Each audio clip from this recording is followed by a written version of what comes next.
And we do want to bring in the Hill's White House columnist, Niall Stanage. Niall, it's good to see you. Thanks for being here. Good to see you too, Natasha. Let's talk about the political implications of Title 42 ending in just 5 days, because we know immigration has been one of President Biden's top issues. It may have tanked his approval rating throughout his first term. As Title 42 does expire on Thursday, what could this mean for his re-election campaign?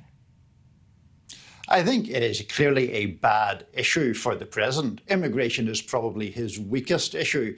If you look at opinion polls, Americans disapprove of his handling of that topic. Around about 60%, 35 to 35% in favour. So it's very bad. Now, in relation to his re-election campaign, clearly if this were a single issue campaign and that issue were immigration, he would lose, but it's not. There are a whole lot of other issues, the economy, the push by the White House to make the Republicans appear unacceptable and extreme. There are all kinds of issues that the campaign can be fought on. But is immigration a good issue for the president? Clearly not.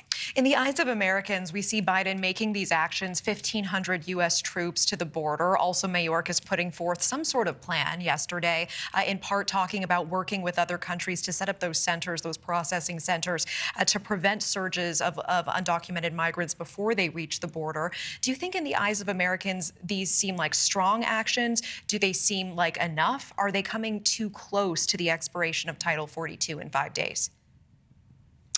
Honestly, I'm not sure how much people really get into the in-depth details of these proposals or regulations. I mean, there was a move, as you know, a short time ago, Natasha, to change the rules for people from Cuba, Haiti, Nicaragua and Venezuela to try to make the situation at the border less chaotic. I think there are things that the administration has tried to do. I don't think it's fair to say that they haven't done anything until this point.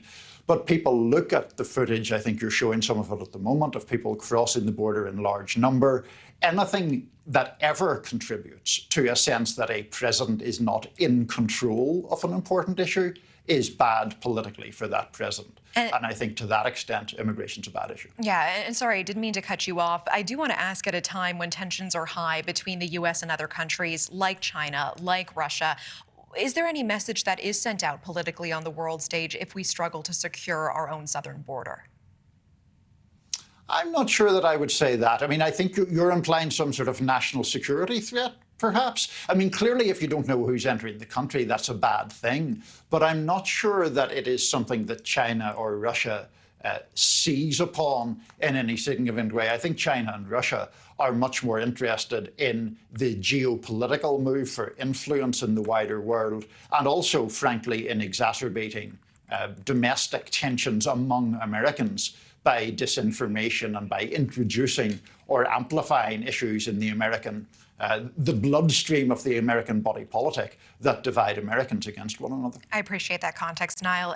Thank you for watching. Go to newsnationnow.com to find News Nation on your television provider. And don't forget to click the red subscribe button below to get more of News Nation's fact-driven, unbiased coverage.